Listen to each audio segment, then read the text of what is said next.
Okay, I also forgot to Noel. Oh my god. Hi guys, welcome back to my channel. I know it's been a really long time. I had my baby almost 8 weeks ago, so 2 full months has passed. But honestly, I was taking the time to bond with Analea and also getting used to 3 kids on my own was rough. But anyway, today's video is going to be my birth story, my home birth story. So everything that happened the day that I gave birth. And if you are new here, I had my first home birth in January, end of January 30th. So if you have not checked out my birth vlog, I will link it down below. But I would highly suggest watching that one first, because I feel like that you'll kind of understand what I'm talking about throughout the video. But yeah, I'm going to go in depth of what happened the day I gave birth. So if you're interested in watching, then just stay tuned. Okay, so I have notes because it's been 2 months, and I want to make sure that I get everything that happened that day. So first and foremost, my other 2 kids, this is my 3rd baby that I just had. She was my 3rd, and we did not know the gender, so it was a surprise gender baby. Also, my last 2 pregnancies, my first, I had Aria. She was my first baby ever. I hemorrhaged really bad with her. So with Aria, I hemorrhaged really bad. I ended up having a blood transfusion. I gave birth to her, and as soon as the placenta came out, I started like bleeding very heavily. I got really cold, had the shakes. It's probably the only few times that I seen Andy cry like that, because we thought like I wasn't gonna live because it was so dramatic. Like one minute there was just one doctor, and then the next minute there were like the room was swarmed with doctors and nurses, and yeah, they immediately removed the baby from my chest. And Aria, me and her, like I missed it was a really traumatic birth. I missed the first diaper, a few diapers actually, because I was knocked out. I missed the breastfeeding, like latching her. Her first meals were formula, so after that it made it really hard to breastfeed her, and we actually weren't successful breastfeeding at all because of that. It's another thing. I fainted. It was just like so many crazy things with Aria that were just so traumatic, and I feel like could have been prevented now that I know better. But anyways, so that's my first ever birth experience. My second one, I knew that I wanted to be unmedicated, because with Aria I had went up to 8 centimeters without an epidural, so I really felt like I could go and make and do an unmedicated birth. So that's what I did with my second one. I did decide to do a hospital setting just because I did hemorrhage the first time. I was scared that my body would react the same and I would hemorrhage again. And actually I did hemorrhage with Noel, but it was controlled due to medications like Pitocin. They gave me a shot on my leg. I remember at the hospital, and they gave me another medication in my IV. So with him, I bled as much as a C-section, but I had delivered vaginally. So I did bleed. So I just wasn't like crazy like Aria. And so when I had my 3rd baby, I wanted to do unmedicated again, because I loved the fact that I was able to move right away. I was able to get out of the bed. I was able to do this and that. Like with epidural, you have a catheter in, you have to wait till your legs are not numb. It was just a lot. So if you have an epidural, if you've had an epidural, you know that it takes you a little bit longer to get out of bed, and the catheter really freaks me out. Also, I had back surgery, so I did not want to have the shot in my back, because it was just like, it was like cringe to me, because I have metal in my back actually. So yeah, that's just a whole another tangent. But anyway, let me know if you guys want to know more about like my back and that. I mean, I'm sure nobody wants to know about it, but I did have back surgery when I was younger, and I have metal in my spine. So yeah, the epidural was just freaky to me. Anyway, I knew the 3rd time around I did want to go unmedicated, but I didn't know if I wanted to go to a hospital again or if I wanted to try a home birth. But COVID kind of pushed me in the direction of having a home birth, because the hospitals were being so strict with who you can have in the room, and we had just moved to Anchorage, Alaska, and I didn't really know anybody, so I didn't know where I would leave my kids if I went to labor at 3 in the morning. So yeah, that's main reasons. Okay, I do want to say that if you are thinking of having a home birth, interview multiple midwives. I had interviewed I think like 4 midwives in total, and the reason I say that is because each one of them, they're going to give you different information, especially if you have a previous medical history. All of them said that they were able to that I was able to have a home birth or a birth center birth. But the thing with my midwife that I had chosen, that midwife that I had chosen, I instantly felt like a connection with her. She didn't just like ask me about medical history. She actually tried to get to know me and my family, and yeah, she seemed very involved with her patients. So that's a main reason why I picked the midwives that I did. So I highly recommend that if you are looking to have a home birth.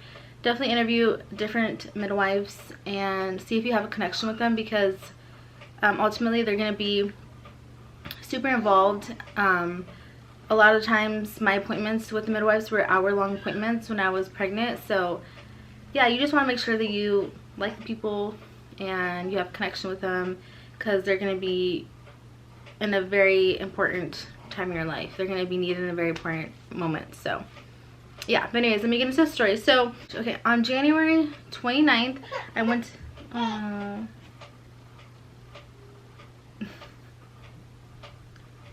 know that is crying, but anyways, hopefully she's gonna go back to sleep. So on January 29th I went to bed around like 9 or 10. I remember laying there and I was like, I'm a little crampy, but it wasn't anything crazy. It was nothing to document on like the contraction app. It was super mild, and at that point in pregnancy I was exactly, the next day I was exactly 39 weeks. So I was 38 in what, 6? Yeah, 38 in 6 days. So at that point everything is hurting. And yeah, so I was just like, you know, I'm just crampy. I'm like, I remember I told Andy, I'm like, I'm crampy. He's like, oh, is anything crazy? And I was like, no. So then we just went to bed, and actually I went to bed at 9:10 and didn't wake up at all. Like, I had a full night's rest, like no interruptions at all, which is crazy because throughout my pregnancy I had a lot of uneasy sleep. Like, I would unsettle, what is it called? Restless sleep. I had a lot of restless sleep, but that night I like slept all night, no interruptions. So that morning, the next morning, which was January 30th, I woke up around 7 o'clock and I was still feeling a little crampy, but it was nothing crazy. Like, I swear it was just like uncomfortable. Like, I was tossing and turning, trying to see if I can sleep longer, because I usually don't wake up that early. I usually wake up like at 8 or 9, but it was 7, and I was like, I probably stayed in bed on my phone until 8. Around 8 I got up and I was like, you know what, I'm gonna go to the shower just in case this ends up being real labor. Also, I had to pee. So, you know, you're pregnant, you have to pee all the time. I'll make sure it's not on my face. So yeah, I had to pee, so I got up at 8 o'clock. And I swear, as soon as I got up, I don't know if it was gravity or what, as soon as I got up, those contractions went from 0 to 100, like that. I got up to went pee. I got up, I remember peeing in the toilet, and I felt like I had to push. And I was like, oh shit, this is real. So I jumped in the shower. I still didn't wake up. I think I told Andy from the toilet, like, hey, my contractions are getting worse. And I think he was just like he didn't think that I was serious, because I didn't have a serious tone, I guess. But I had jumped in the shower, and I remember in the shower I was like holding on to the shelves in the shower while I was getting contractions, because they were coming back to back. I remember they were coming, I didn't time them at that point because I was in the shower, but I remember them coming frequently. So I remember I yelled at Andy from the shower. I was like, hey, get up and get the pool ready, because it's time. So at that point he got out of bed and started getting everything ready to get the pool set up, because I was already feeling like I had to push. And it was around 8:15 at that time. So I got out of the shower. I then texted my midwife at 8:30, and I had texted her. I was like, hey, I think I'm in labor, I'm having contractions. I started timing them, and they're about in 2-3 minutes apart, so they were coming like pretty back to back at that point, and they were lasting like a minute, or around 40 seconds to a minute, so they were pretty long. And I remember I had got up from the shower, I had put on a sports bra or like a nursing bra, and I had on just like a light robe, but I didn't have anything underneath because I didn't want to be fully naked at that point, but I also didn't want to be covered in clothing, obviously, because I was gonna deliver a baby. So I remember I was leaning specifically right here on the edge of the bed, like on it. Let's see, I'm doing that TikTok dance. But yeah, so I was like leaning on it, and I just remember like rocking my body back and forth is what felt good to me. But yeah, they were coming pretty intense. I remember I had recorded it, but and I was talking to the camera, but you couldn't understand me because I was going through contractions, and I don't know what happened to that footage. It got deleted. But anyway, yeah, so I had texted my midwife at 8:30, and she actually didn't reply to me till 9. and she said, oh my god, I'm sorry, I just got back from a birth and I was in the shower. So she was asking me all the questions, you know, how many minutes are they apart, do you feel intense pressure? And I said yes, I feel really bad pressure, and they're about 2 or 3 minutes apart. So she said, okay, on my way. And she had contacted the other 2 midwives, because there was 3 midwives that were involved with my birth that actually work at Haven, which is the birth center and the Midwifery company. I think I'm saying that right. So it's my main midwife, with her name is Bethel, and then her daughter, so it's a mother-daughter like duo, which I think is amazing. Her name is Noah, and then they have Bethany, who is an apprentice, which I believe is somebody who is training to become a midwife, so she kind of is there to oversee and help out, but she also encapsulated my placenta. So all 3 of them were on their way separately, so they didn't all come together, obviously. So Bethany was on her way first, and she contacted the other midwives to come over. Yeah, so at that point Andy had the pool set up already by 9. By the time she tucks it back, he was just filling it with water, and our water is really, we live on base, so sometimes the water can get cold really fast, because we share like some type of water heater with the unit next to us and another unit. So yeah, it was getting cold, so he had to boil water in a big pot to make the pool warm, and it had to be filled up to a certain level, because I think I explained this in another video, but if you didn't see my other video where I'm like showing you my birth kit, like my hips have to be in water, because if I'm in water and the baby's is crowning and his or her head touches like the surface of air, that tells her body to take in a breath, and if they're coming through the water, they're gonna, so like if they're touched the air and you're not fully immersed in water, hopefully I'm explaining that right. So if you are in the water and you get up and the baby's head touches air, that tells their body to breathe in air and gas. And so if you go back in the water and the baby's delivered in the water, at that point they're gonna drown, because their body already sensed to breathe, kind of. But if they're born in the water and they're not exposed to air, they don't drown, if that makes sense. So we had to make sure the water was sufficient enough for me to deliver in there. Okay, yeah. So when the midwife came, she came at 9:30. I remember, because she said that's the time she came in. I had asked her, I was like, when did you come in, like after I gave birth? But she said 9:30. So she came in and she set up the whole her kit, like things that she needed for the birth. She also was evaluating me. We didn't do any cervical checks. That's another thing I do want to mention. With my other kids, I had cervical checks. With Noed, which is my second, at 38 weeks. I had my 38-week appointment, and I was dilated 7 centimeters. So with my daughter Aria, I was on my 37-week appointment. They did a cervical check, and I was 5, almost 6. So if you can get a gist of my body, I dilate early. So at the point that I'm pretty sure I was dilated from like 37 weeks up until I gave birth, but we never checked, because that's something that my midwives don't normally do.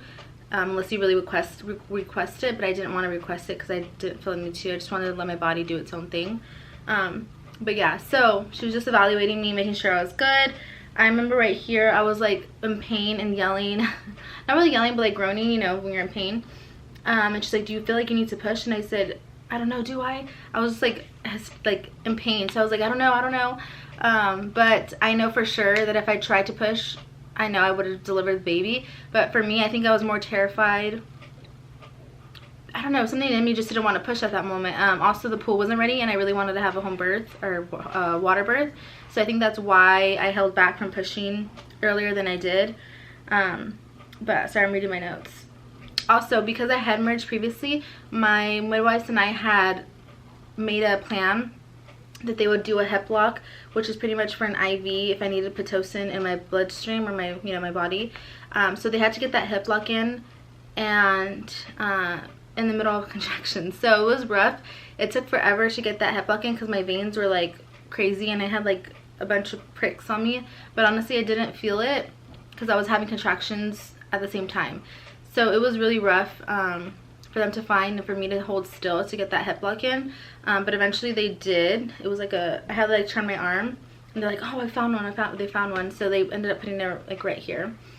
But yeah, that was another thing that I didn't mention, or I wanted to mention to you guys. So yeah, so then the other 2 midwives came, and then I eventually got in the pool. Actually, when I went in the pool, that's when they actually put the hip lock in. They're able to put it, I think, because I kind of calmed down, and I was more relaxed, that they were able to find the vein easier than when I was on the bed. But I'm telling you guys, the warm water and me getting in the pool, I just felt like, okay, whew, I can give birth now. I just felt more relaxed. Obviously the pain was coming back to back at that point, and I remember telling my midwife, I'm like, oh my god, am I close? She's like, yeah, I think you're ready to push. But again, we didn't do any cervical checks, so we don't know. And what's actually really crazy is my midwife told me that when a woman is fully dilated, their butt crack turns purple. That's something I never knew before. And she's like, yeah, I knew you were ready because I seen your butt and your butt crack was purple. So she's like, I knew you were fully dilated. So yeah, I thought that was really interesting that they have other ways of checking for dilation besides, you know, putting their hand up there. So I thought that was really interesting.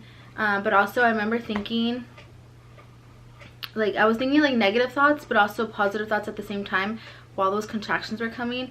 I remember thinking like, oh my god, if I'm only 5 centimeters, I'm not gonna make it. Shit's too painful. If I'm only like halfway there, I'm not gonna make it. I'm just not.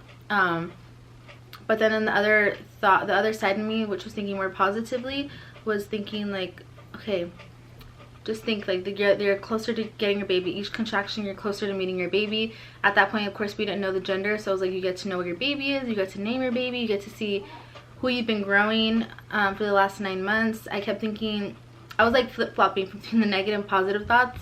But I think what helped me was actually thinking those positive thoughts, because if you ever had a natural labor, you know the contractions are the worst part. Pushing is not the worst part at all. It's the contractions. So I kept thinking like, okay, in an hour from now, you're gonna hold your baby and you're not even gonna remember the pain. Just think of like, an hour you're gonna have your baby, an hour you're gonna have your baby in your arms, and you're not even gonna remember the pain. So I remember thinking that. Yeah, so once I got in the water, I remember I asked my midwife, okay, my close, she's like, yeah, I think you're ready to push. So then I had a few other contractions, just getting myself prepared to push. And then I remember I pushed, and I literally like could feel a ring of fire right away. So I feel like she was already there. I just needed to actively like push, and I felt the ring of fire. And if you've ever had a natural labor, you know that ring of fire is like indescribable. It's nothing I've ever felt before. I don't remember it quite this strong with Noel. This time around I felt it, I don't know, crazy. Like I could feel it so much more than Noel. I'm not sure why. And Noel was a bigger baby. He was almost 9 pounds, and my baby girl was only 7. So I don't know why I felt it, but I feel like I felt everything this time around. Versus with Noel, I don't remember feeling this much pain. But they say every baby's different. But yeah, so I had felt the ring of fire as her head was coming out. Definitely felt it. And I remember when the head came out, it was just like a release, like, whew, I could feel it. I felt her head, and then I actually reached down to feel her head, which was so crazy to me, because with my other kids, I just pushed them out and the baby came out. I didn't have the opportunity to feel what my body was actually going through. I think it's just crazy that half her body, pretty much her whole body was still inside of me, and then her head was just out. So just feeling that through the water, and like everything was just so crazy. I highly recommend, if you are giving birth naturally or whatever, maybe even if you have a epidural, if they let you, to feel what's going on, because it's just such a crazy feeling to think that your body literally is giving birth to another human. It's just wild. But anyway, so then yeah, in the video, my birth video, I tell Andy, like, do you want to feel the head? He felt the head. And what was crazy is my midwives were telling me like, oh my god, she's in the amniotic sac. So I thought that was just wild. Like, I've seen stories about that, like on like birth pages on Instagram or Facebook. They'll be like, oh yeah, it's born in an amniotic sac, and I always thought that was so rare, and it actually is really rare. My midwives actually said that they rarely see it. Also, what was crazy is like I had pictures, they were taking pictures of it, and you can just see the water, like she's in the water, right? I'm in the water, she's in the water, and then you see like the bag, and then you see her head perfectly in the center, which is so crazy. And if I can edit it out where you're not seeing my whole ass, I'll try to insert a picture of it, because I think it's just so cool to see. But yeah, so they're saying she's born in the amniotic sac, and yeah, my midwives actually said that's good luck in, I think, Asian cultures, that it's good luck to be born in the amniotic sac. So I thought that was really interesting as well. But yeah, so at that point the head was out and I'm feeling around, and then I'm like, okay, next contraction I'm going to push. The next contraction, I ended up pushing, and of course she was out, but she wasn't all the way out. So in the video, I think if you see my birth vlog, you hear me say, is it out? Because I heard Andy say, oh my god, babe, like, so I was like, oh, she's out. So I like leaned forward to grab her, but I was tilting my body, so I almost like squished her in half, kind of. But luckily she was good. I'm not being dramatic, I promise you. Like, my midwives were like, yeah, you almost like squished her. But she came out perfectly fine and healthy. And I remember bringing her up right here, because I know in a lot of birth vlogs and birth videos they bring them up here, right? But my midwife said that's actually not recommended, because if you have a short cord, you will pull on the placenta, which will cause your body to flush out the placenta quicker and cause you to bleed, because it's trying to flush out that foreign object. And especially for me, who bleeds a lot, we were very vigilant to keep her low.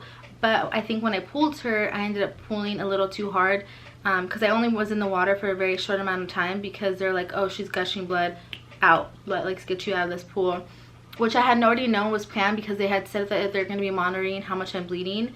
And if I was bleeding too much, I needed to get on the bed ASAP to make sure I can get the medicine if I needed it. So I was like, okay, I had her for a little bit. We said, oh, she's a girl, we admired her, all that stuff that you do when you have a baby. You have that connection right away, so that bonding moment. So we did have that, and then I got out of the pool, and that's when they realized that my cord was actually really short. It wasn't a long cord at all. So I wonder if that's the reason, if I've always had a short cord with my other two births, and they pulled on it, or I pulled on it, and that's what caused me to hemorrhage. Who knows? But anyways, yeah, so I got in the bed. I still had the baby really low, kind of like abdominal area. Okay, my camera stopped filming because I was recording too much. Yeah, so I had her kind of like abdominal area, like around here.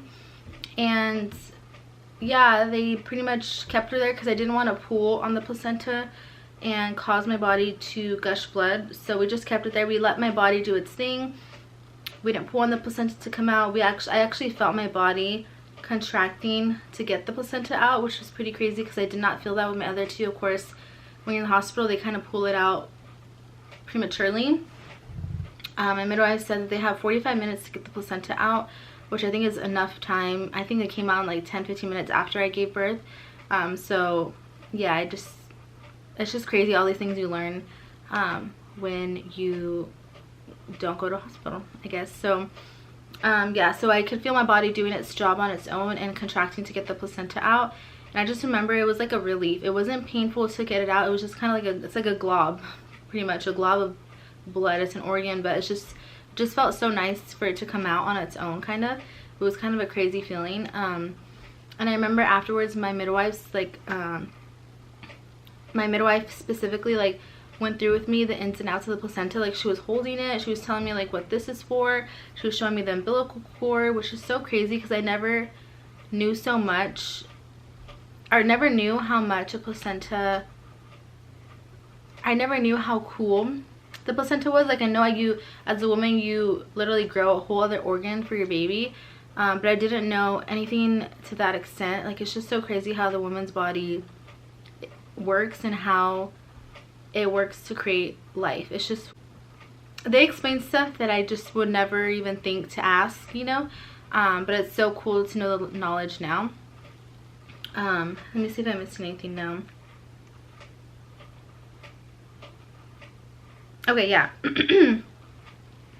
So once the placenta was out, we were kind of like cautious because I knew that's usually when I start to hemorrhage. And guys, when I tell you that I did not hemorrhage, I didn't even bleed as much as an average woman during birth bleeds. I bled very minimal. I did wear a pad up until 7 weeks, but it was like a very light period. I had one blood clot, and that's it throughout my whole postpartum experience. I remember with Noel, I was bleeding very heavily. I had to go to the ER a few times because I was passing clots that were ginormous. I was bleeding. I was soaking through pads more than one through an hour. I was soaking through them for like 30 minutes. So it was very different. I felt like I had a very traumatic experiences, and looking back, that I was told was normal, that were definitely not normal. So yeah, it's just so crazy, the care and like love that I was received during my birth and my delivery was just night and day. I did not bleed, like, I'm not gonna say at all, because of course you bleed when you give birth, but the fact that I hemorrhaged twice before, I had a home birth and I bled very minimally, like less than the average woman does. And I think that is just so wild. And I didn't even need any type of medication. Like the medication that they had prepared for me, they didn't even use it. The hep block, they removed it, and I didn't need it. So I just think that's so crazy that sometimes, yes, medical intervention and modern medicine is great, don't get me wrong. I'm the person to go take an ibuprofen and call it a day, but honestly, sometimes things are left to Mother Nature to let your body do its thing. I have 2 hospital births, nothing against them, but if I were to have a 4th baby, which I probably won't, but if I would definitely go this route again. 1 second. So yeah, like I said, modern medicine is great, but sometimes things are meant to just be naturally, you know what I mean? So that's what I have to say about that. I think I'm proof that even if you have some medical history that you're afraid will interfere with a home birth, just interview midwives, get their honest opinion, because they will let you know if you are not a candidate for home birth. They will recommend other options for you. And if you are not meant to have a home birth, that's perfectly fine. It's your health and your baby's health that matters at the end of the day. I'm just sharing my experience, especially for people who think that they can't have a home birth because they've been told they can't, and in reality they definitely can.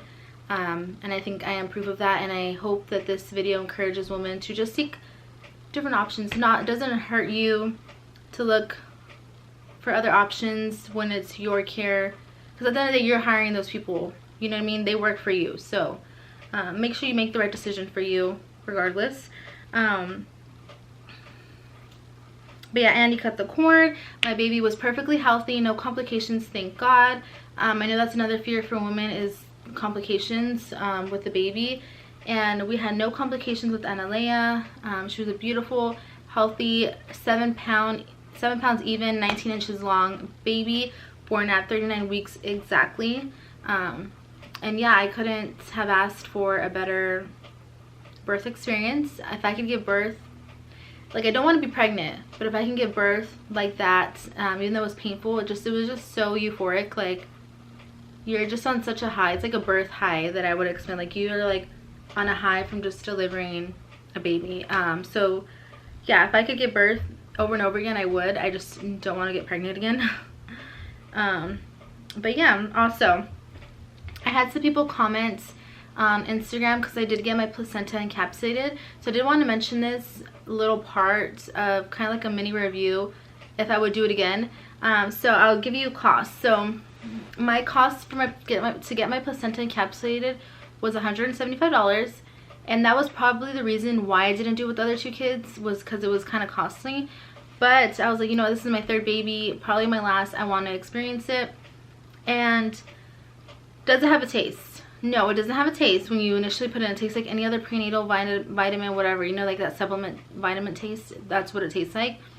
But you burp it up. So like if you, like 30 minutes later, you will burp the placenta up kind of, and it tastes like if you just had meat. I'm not gonna lie, I know that sounds really disgusting, and for that reason I have stopped taking it. I don't know if I've seen benefits. Like when I first started taking it, I had energy like crazy, and they do say it helps with energy, so I do think it does help with energy. But would I get it done again? Probably not, so just to be honest with you guys. But I definitely think you should try it, because my experience could be different from other people. I had a friend who said that she didn't ever burp up the taste, so I don't know if it's just my body that would burp it up, but I would go throughout the day and I'd have like PTSD. I would like burp and be like, ugh, but I didn't even take it that day, you know what I mean? But it was just like the thought of burping and getting that taste back up really grossed me out. But yeah, that is the tea on the placenta pills. And yeah, I still have a pretty full bottle of them in the fridge.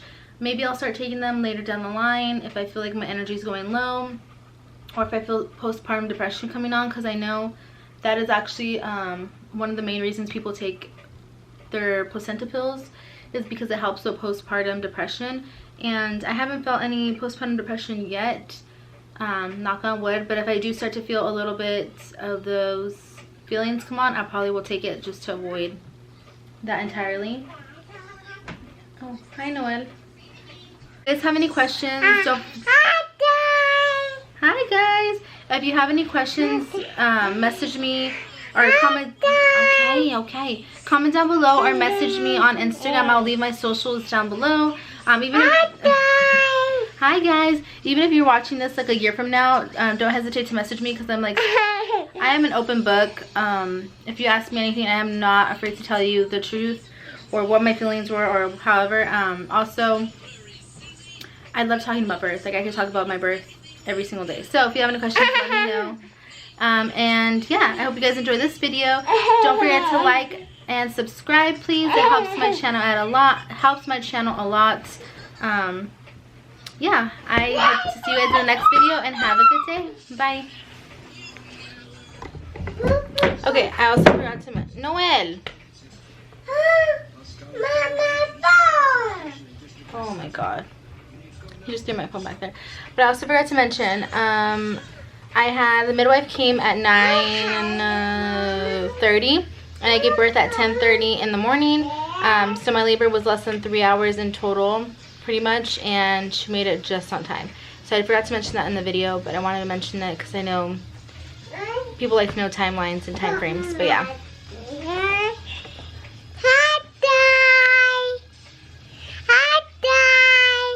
Hi guys. It's back now.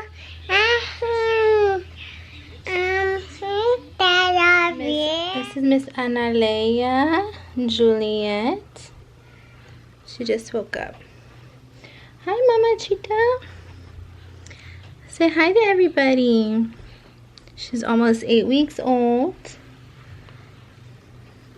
I just threw on a random bow on her.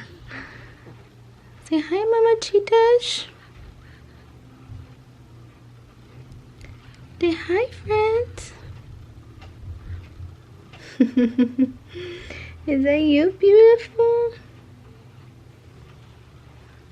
You guys think she looks like me?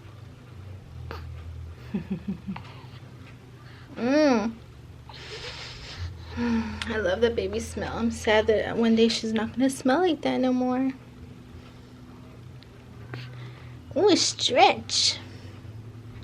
Stretch, girlfriend. Say hi, Mama. Say, don't forget to like and subscribe. Don't forget, guys. Say bye-bye. She has dimples, guys. It's the cutest thing ever. Say bye, friends. Look.